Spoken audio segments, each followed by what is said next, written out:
yan, yung ganyan na sobrang ang daming nag-a-admire sa kanya, sobrang beautiful talaga tingin sa kanya karamihan.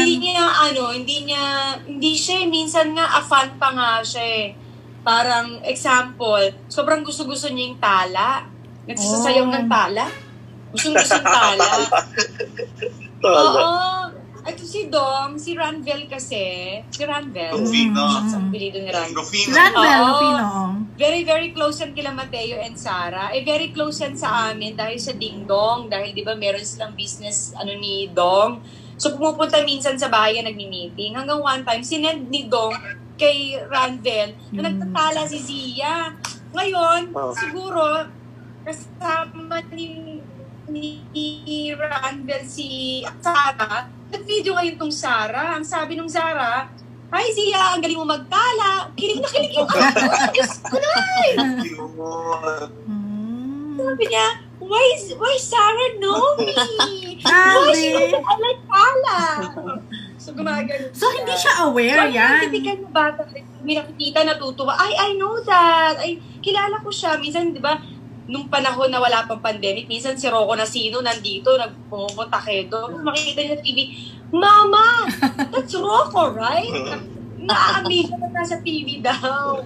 So, yung din si Sia, hindi siya... pa rin, alam mo yun, very innocent pa din. Oo, hindi siya aware Ayaw naman namin sabihin na, "Ay anak, ganito ka. Ay, ayoko naman ng ganun." Kung gano'n siya parang kasikat or gano'n siya kung gano'n ina-admire yung beauty niya ng marami. Parang hindi. Deadma siya. Parang, kami din kasi deadma kami. Parang, okay. Ayaw kasi namin sabihin, "Ay, Zia, hindi kami ganun sa kanya eh."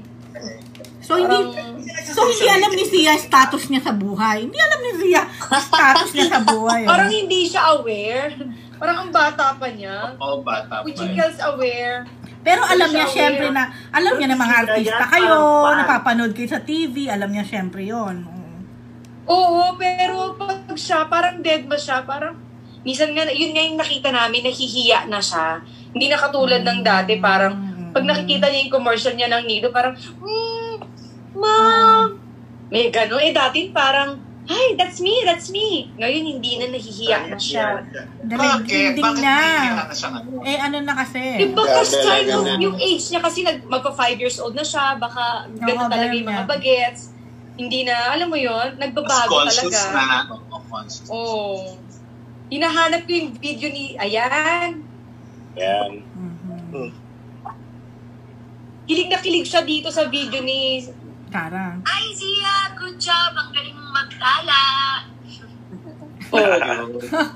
Kilig yung anak ko kay Sarah. Diyos ko, dahil. So, alam mo na yung feeling. Sarah, lumalabas pa pagka-fan ni Zia, sino yung ina-idolize niyang artista? Well, parang hindi ko naman masabing idolist, pero gusto ko.